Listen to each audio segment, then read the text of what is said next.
Before Edie came out to us and we as a family went on this journey together, we had no experience or understanding of what it meant to be trans. I still can't help but imagine my 2 daughters being married and my 2 sons marrying. Either of my children became gay, I'd be like, okay with that, that's fine, no problem. But when them change their gender identity, I would be paused for a moment and I would have to evolve. It wasn't easy to change my entire perception of gender. I was in my 40s and I'd lived a life with a set of ideas and my own ignorance of what trans people's lives are actually like. Edie doesn't want to be trans. She just wants to be a girl. As things progressed over the years, we decided to seek out professional help in the form of a gender clinic. There's so much noise in the media about trans children and the danger surrounding them. We were more than a little concerned. Then we got the news. We were doing exactly what Edie needed. We were supporting her and loving her, and other than that, there was nothing else to do. Now in a few years, we will be in a different position and some difficult choices will need to be made. That's a long way off. I hope this helped. But you don't look gay. Oh, I'm sorry. Let me just...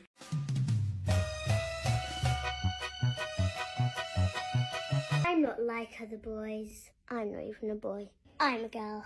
Green, green grass, blue, blue sky. You better throw a party on the day that I die.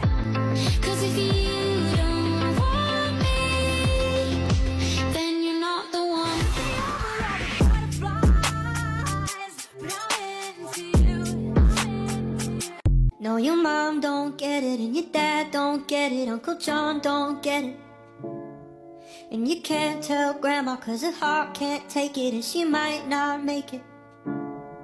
They say don't dare, don't you even go there, cutting off your long hair, you do as you're told.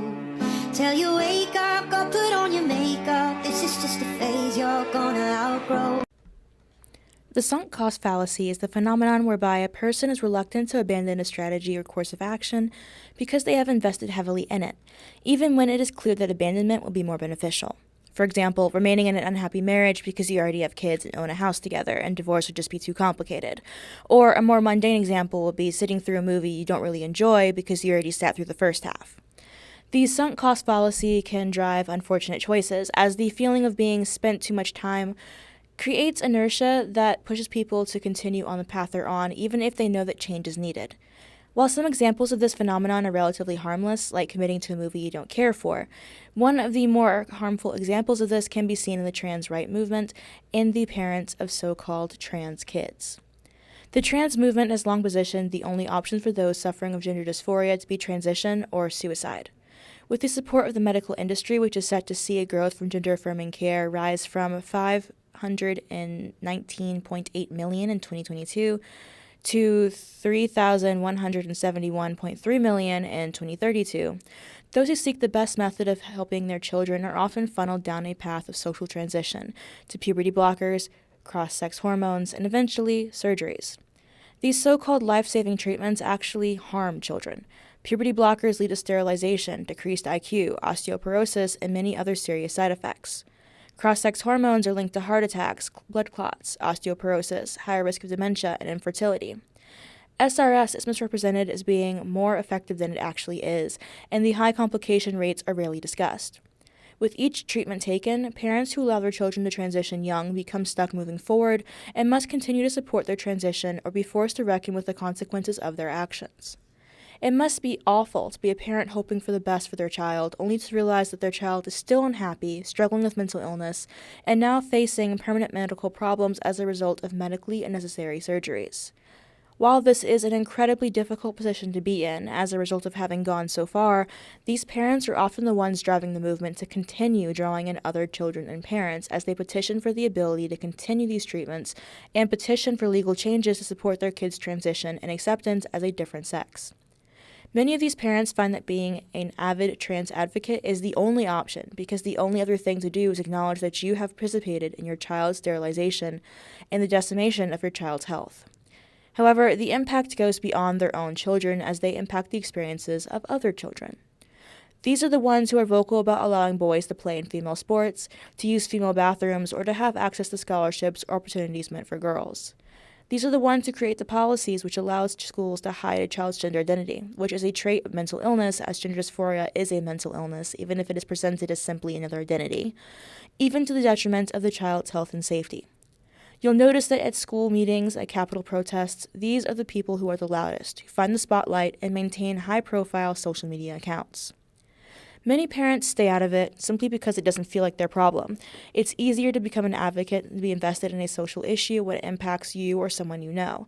And often, parents aren't opposing the intrusion into single-sex spaces until it's too late and the policy is already passed. This is why it's important to remain invested in your community and especially in the school systems.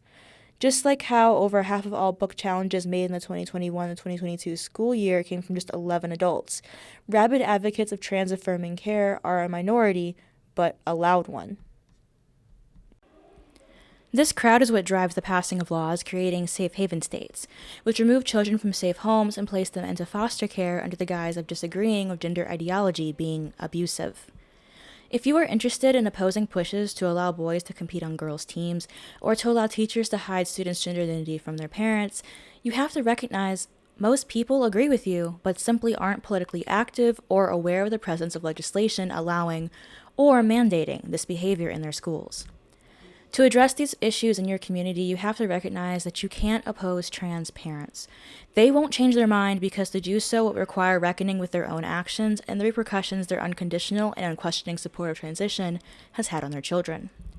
Like many of us, they hold a confirmation bias wherein they believe sources which support their already held conclusions and reject those that question it. However, they are extremists, whereas most people are moderate on gender ideology. Most people likely support the vague idea of helping mentally ill people fit in, but have yet to recognize the impact of doing so. These are the people who have open minds, and who may be swayed by the introduction to facts like several studies show that detransitioners did not receive informed consent before transitioning, or that trans-identified male athletes retain advantages even while on hormones. It's important to oppose trans activists publicly and to do so armed with statistics and studies, as their arguments are often illogical and are not reliant on studies to prove the veracity of their claims, but instead on emotional pleas. It's also important to recognize that those people aren't the ones who are ultimately in charge, or leading the crusade to center gender identity as being more important than sex. Major lobby groups and charities are the ones who have the power to introduce legislation and policy that will impact children and young adults. Trans parents are just one of the tools used to further this goal. But even if they are being used, it does not discount the harm they create in our communities. This, dear viewers, is where we part. I understand the frustration with trans advocacy.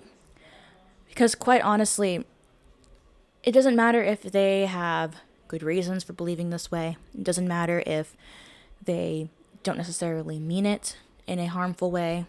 What matters is the outcome. The path to hell is paved with good intentions, and that is especially true for trans ideology.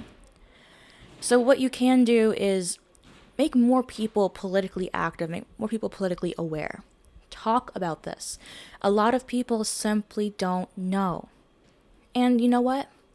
If they do know, they are more likely to be outraged and to take action that can stall or at least address and create a debate on these topics.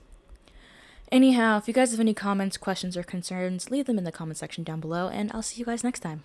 Bye.